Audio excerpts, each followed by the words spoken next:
Hello दोस्तों, जैसा कि आप देख रहे हैं ये मेष लग्न की कुंडली है। मेष लग्न में सूर्य पंचमे से और जो शुक्र है सप्तमे से और धने से। अगर ये प्रथम स्थान में रहेंगे तो इसका क्या फल मिलेगा, तो आइए दोस्तों देखते हैं। प्रथम स्थान में सूर्य पंचमे से और जो आपका शुक्र है ये सप्तमे से, तो ये स्थिति बहुत अच्छी मानी जाएंगी। इसमें जो शुक्र के पास है ये पत्नी का डिपार्टमेंट है, धन का डिपार्टमेंट है।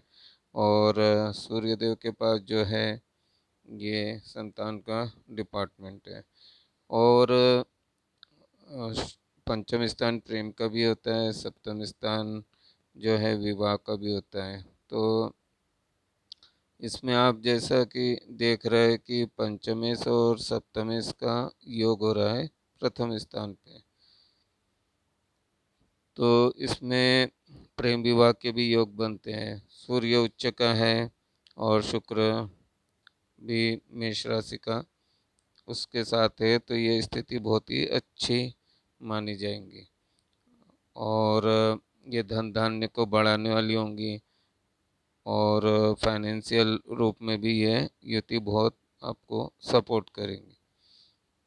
अब दोस्तों इसके जो विपरीत परिणाम है ये भी हम देख लेते हैं।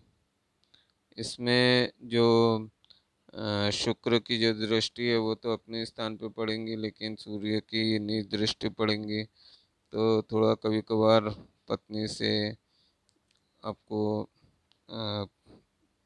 प्रॉब्लम हो सकती है। बिजनेस में कभी कभी झगड़े वगैरह होते देखे गए हैं। तो दोस्तों प्रथम भाव में सूर्य और शुक्र की युति में हमने देखे कि बहुत अच्छे परिणाम देता है।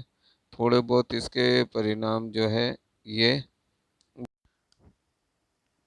तो दोस्तों हमने देखा कि प्रथम स्थान में सूर्य और शुक्र की युति का फल अच्छा मिलेगा, बशर्ते शुक्र अस्त नहीं होने चाहिए। सूर्य और शुक्र के जो अंतर है डिग्री वो ज़्यादा होना चाहिए, तो इसका फल अच्छा मिलेगा। तो दोस्तों सूर्य और शुक्र की युति पहले स्थान में अच्छी मानी गई है। सूर्य राजा है, शुक्र पत्नी है, राजा रानी की जो है वो जोड़ी पहले भाव में बहुत अच्छा फल देंगे। अब दोस्तों इसमें जो पंचमेश सूर्य है ये संतान के लिए भी रिजल्ट आपको अच्छा देगा। शुक्र जो है अगर अस्त रहा तो फिर ये आपको रिजल्ट अच्छे नहीं देगा। दोस्तों अब धन भाव में देखते हैं। धन भाव में सूर्य और शुक्र की युति बहुत अच्छी मानी गई है।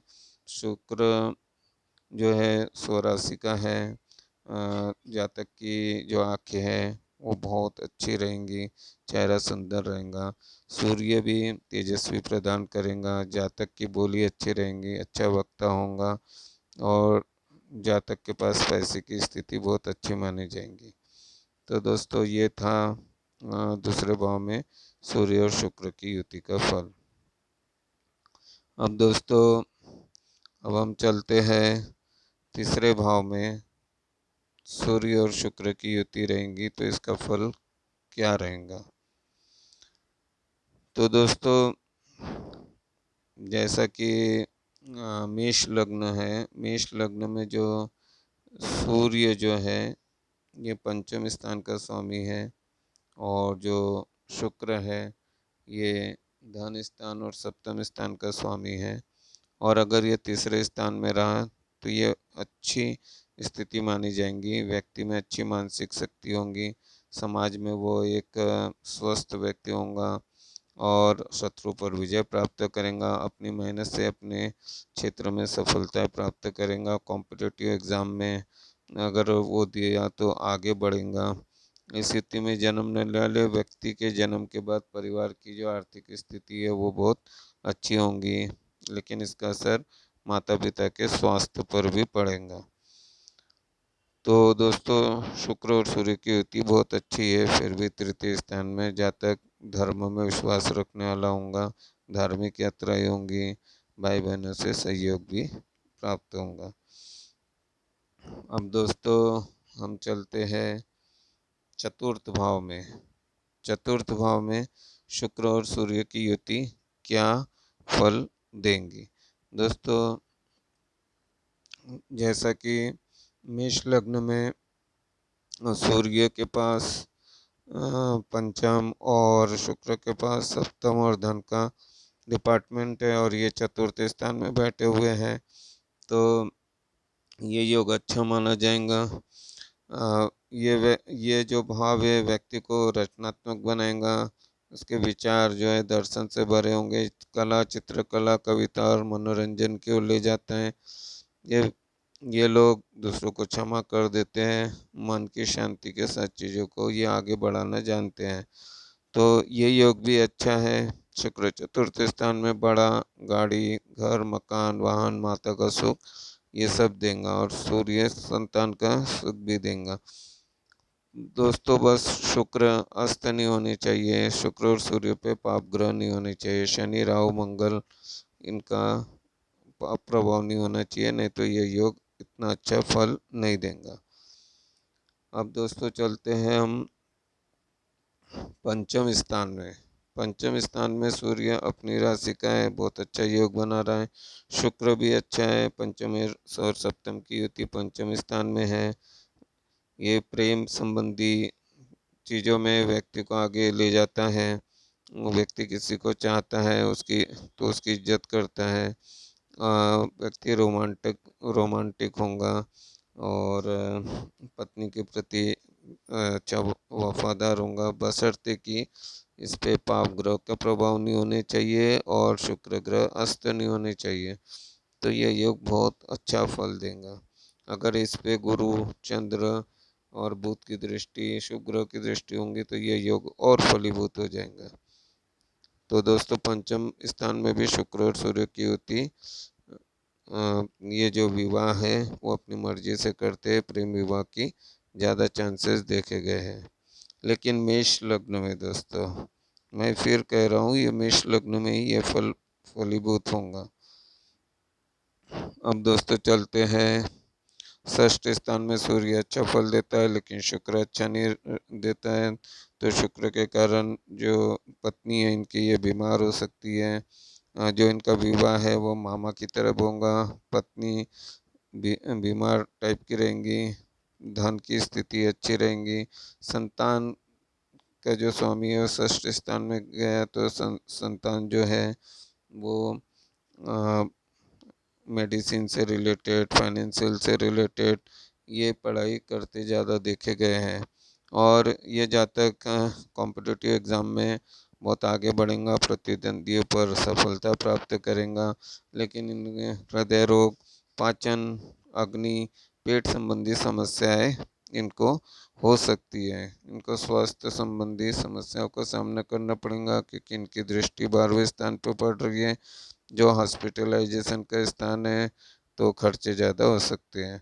सप्तम स्थान में शुक्र और सूर्य की युति ये अच्छा फल देंगी, लेकिन सप्तम स्थान में शुक्र अच्छा नहीं माना गया है, तो ये वासना प्रिय हो जाता है, तो अन्य स्त्रियों से संपर्क हो जाते हैं, तो इसका ध्यान रखना चाहिए, अन्यथा जातक या जाति का किसी झंझट में पड़ सकते हैं।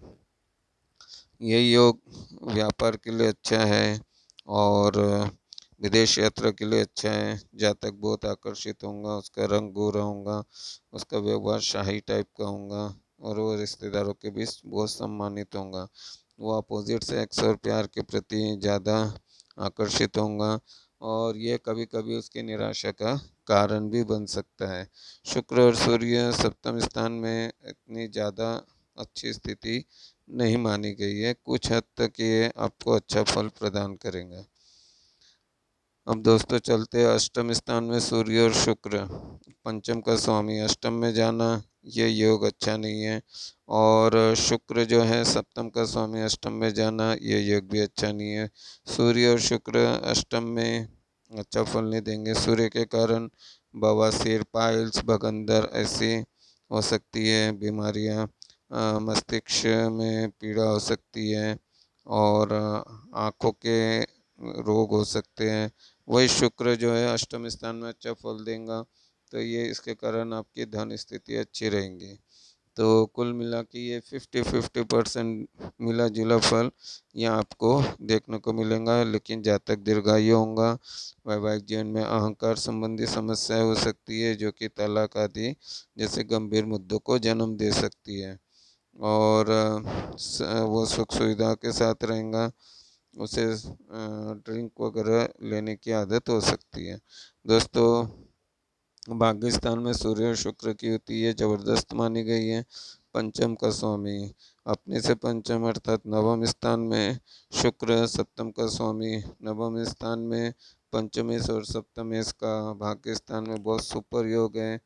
विवाह के बाद भाग्योदय, धर्म में विश्वास रखने वाला, धार्मिक यात्राएं करने वाला, भगवान की निरंतर इन पे कृपा बनी रहेंगी, बशर्ते कि शुक्र अस्त नहीं होना चाहिए। और सूर्य और शुक्र पे शुभ ग्रह की दृष्टि होनी चाहिए, और पाप ग्रह की दृष्टि बिल्कुल भी नहीं होनी चाहिए, अन्यथा ये योग उतना अच्छी फल नहीं देगा। बस दोस्तों, शुक्र और सूर्य की ये युति नवम भाव में बहुत अच्छी मानी गई है, लेकिन पाप ग्रह की दृष्टि बिल्कुल नहीं होनी चाहिए और शुक्र अस्त नहीं होना चाहिए, तो ही ये योग फलीभूत होगा। अब दोस्तों चलते हैं दसम स्थान में सूर्य और शुक्र। दसम स्थान में सूर्य अच्छा माना गया है, दक्षिण दिशा में रहता है, लेकिन यही शुक्र को बल प्राप्त नहीं होता है। लेकिन शुक्र की जो दृष्टि है ये चतुर्थ स्थान पे जाने के कारण माता, भूमि, भवन, वाहन, गाड़ी आदि का सुख मिलेगा, बैंक बैलेंस, प्रॉपर्टी अच्छी रहेंगी।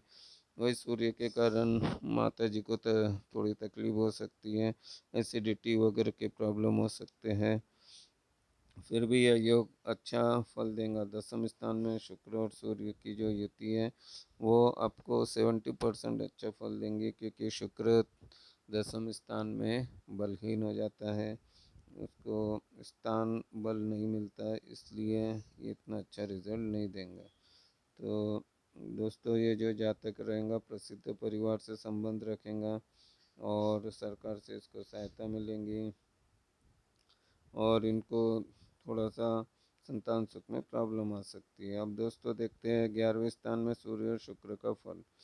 पंचम का स्वामी एकादश में जाना, सप्तम का स्वामी एकादश में जाना बहुत अच्छा योग है। धन का स्वामी भी लाभ स्थान में जाना बहुत बढ़िया योग है, धन की स्थिति बहुत अच्छी रहेंगी, संतान सुख मिलेगा और पत्नी से सुख मिलेगा, पत्नी पढ़ी लिखी रहेंगी। तो दोस्तों, ये योग बहुत अच्छा फलीभूत होते हुए देखा गया है, बशर्ते मैं फिर कह रहा हूँ कि शुक्र पे पाप प्रभाव नहीं होने चाहिए, शुक्र सूर्य पे भी पाप प्रभाव नहीं होने चाहिए, शुक्र अस्त नहीं होना चाहिए, शुक्र और सूर्य पे शुभ ग्रह की दृष्टि होनी चाहिए, मंगल, शनि, राहु, केतु इनकी दृष्टि नहीं होनी चाहिए, अन्यथा ये योग उतना फलीभूत नहीं होगा। तो जातक को कन्या संतति अधिक प्राप्त होंगी, उसका जीवन विलासतापूर्ण रहेगा। अब दोस्तों 12वें स्थान में सूर्य और शुक्र। 12वें स्थान में अगर अकेला शुक्र रहा तो ये बहुत अच्छा रहता है, भोग विलास देने वाला, पत्नी का सुख दिलाने वाला, क्योंकि ये शयन कक्ष माना गया है। सिर्फ अकेला एक ही ग्रह है जो शुक्र 12वें स्थान में अच्छा फल देता है। वही सूर्य भी है, सूर्य शुक्र की जो युति है खर्च कारक है, संतान के लिए खर्चा हो सकता है, संतान विदेश जाके पढ़ाई कर सकती है, और सूर्य और शुक्र की दृष्टि छठे स्थान पे